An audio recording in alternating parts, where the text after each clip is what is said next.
Want to speak real Norwegian from your first lesson? Sign up for your free lifetime account at norwegianclass101.com. There are a lot of people working to learn another language, but there are also a lot of people who grew up speaking 2 or more languages without even thinking about it. If you're able to speak 2 languages, you're bilingual. If you can speak more, you're multilingual. In many countries, being bilingual or multilingual is normal or even expected. But in some countries, people grow up speaking and learning 1 language. If you speak 1 language, you're monolingual. So, what can monolinguals learn from bilinguals or multilinguals? This video will look at what it's like to be comfortable in 2 or more languages. Here are 6 pieces of information relating to bilingualism and multilingualism that you can use in your language learning. First, bilingualism and the brain. How does being bilingual or multilingual affect the brain? Do you dream in both languages? Do you see subtitles in your head for the other language as somebody's talking? The answers to questions like these are different for everyone. Some people may dream mostly in the language they're most comfortable with, and occasionally in another language. Some people may be able to effortlessly move between the languages they know, while others may get stuck from time to time. These are all normal parts of knowing more than 1 language. People who were exposed to another language since birth may have certain advantages in language acquisition over monolinguals.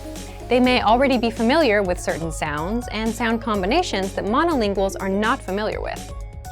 As a language learner, you're probably quite familiar with this. If you've already mastered a language and have decided to start learning a new one, you're probably going to unconsciously make connections to words in different languages. You'll think to yourself, this word has the same vowel sound as another word I know, so it should sound pretty similar.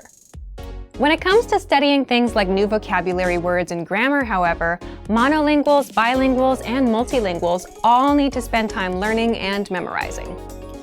So in your own learning, don't be discouraged by people who speak your native language and your target language. They may have had a totally different learning experience than you.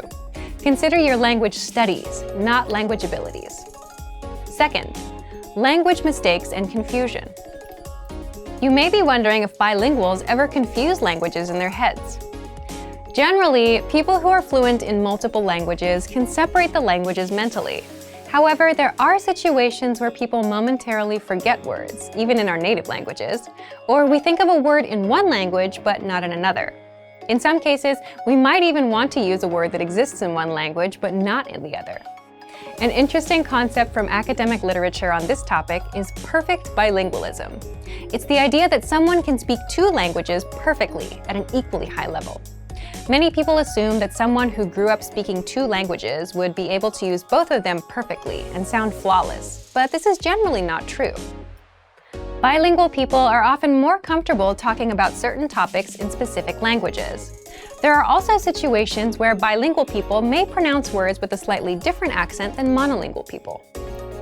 Interestingly enough, there's also a similar pattern among bilingual couples. Bilingual couples usually have a single dominant language. Even if they can speak another language with fluency and ease, people will usually use the language that's most efficient and comfortable. Third, bilingual societies. Can you imagine a place where you talk to your family in one language, your neighbors in another, your boss in a third, and write letters in a fourth? This might sound like a dream for many language enthusiasts, but in some societies, it's normal. This type of multilingual society occurs on border regions all throughout the world. In northern Iraq, for instance, people usually speak Kurdish, Turkish, and Iraqi Arabic, and many of them use modern standard Arabic and English at school. In some parts of China, people might learn English at school, speak their city's dialect of Mandarin when out shopping, speak standard Mandarin at work, and perhaps even speak another language when at home with their families. Some of these people might even say they're bad at languages. When people say this, it's often because they grew up using these languages, not learning them in school. When they were using a language at a friend's house and got their pronunciation corrected, there was no anxiety involved. This kind of learning is different than learning in a school setting, where tests and classrooms can cause pressure and discomfort. Media exposure plays a huge role too. Many people around the world are functionally bilingual in English thanks to TV and YouTube. Sometimes parents, even in societies where people speak several languages, will put on educational English videos for kids to watch. But what's even more fun is something that's enjoyable for the kids that's already in English. You can do this too as an adult language learner. There's a time and a place for coursework, but if you're able to shut off the learning part of your brain and simply absorb content you're interested in, you'll be surprised at what you can pick up after a couple of months. Fourth, heritage languages. You might know someone from an immigrant family who speaks a different language at home than they do with everybody else. That language is referred to academically as a heritage language. Basically, a language that someone learned at home without using it very much anywhere else. You can imagine that such an arrangement would produce huge variation in language ability. Some people have heritage languages that they learn from visiting their grandparents once a week. Others learn through rigorous homeschooling routines enforced by their parents. Heritage learners often have some marked differences in their speech compared to speakers who grew up in a monolingual environment. They might have an accent that's affected by the dominant language they grew up with, or they might feel uncomfortable using some grammar or vocabulary that they're not as familiar with.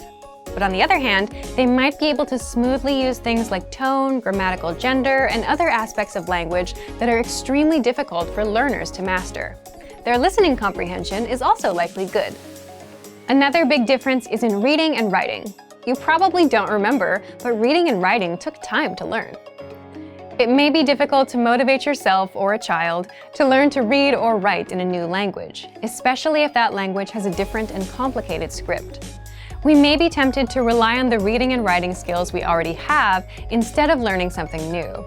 If you have a heritage language and you're working on reactivating it, be kind to yourself. Maybe you feel like you should know how to read or write in your heritage language, but you don't. And that's okay. You can work on building those skills as any other language learner would. A great way to build literacy is to read text with audio that you can listen to at the same time. You can use the lesson notes from our language learning program or watch videos with subtitles. This is easy to do from the comfort of your home. Fifth, gaining fluency in a second language. There's a lot of divided discussion about whether it's possible to learn a language to a native level. It's important to consider what native level means. Maybe a native speaker of your target language can talk about their work flawlessly, but they can't speak in depth about a topic beyond their field. You don't expect yourself to be able to talk about absolutely everything with 100% perfection in your native language, so don't expect that you'll magically be able to communicate perfectly in the language you're learning either. Moreover, it's important to remember that nobody speaks flawlessly all the time. We all make mistakes, and we know how to correct ourselves and clarify information. The best speakers in the world make mistakes, even on stage. Everybody's stumbled over their words before. Does that mean they're not fluent in their own language? Of course not. You can do some amazing things to get a native-like accent in a foreign language, but they all take a great deal of work. Lots of people convince others that they're native speakers for the first few minutes of conversation. Does it really matter if you end up making mistakes after 40 seconds? 40 minutes? Remember, the perfect speech is not required to speak like a native. As we've talked about in this video, lots of bilingual and multilingual people have strengths and weaknesses too. Sixth, can a bilingual person forget a language? Language skills can deteriorate over time if they're not used. If you're very busy with one language and rarely use the other, you might see a drop in your abilities in the language you don't use as often. Completely forgetting a language takes a very long time, though. While you might forget a word here and there in one language, you likely won't lose a language completely unless you don't use it for decades. This is something to think about for anyone who is considering spending their life in another country. Make sure to keep your language skills up.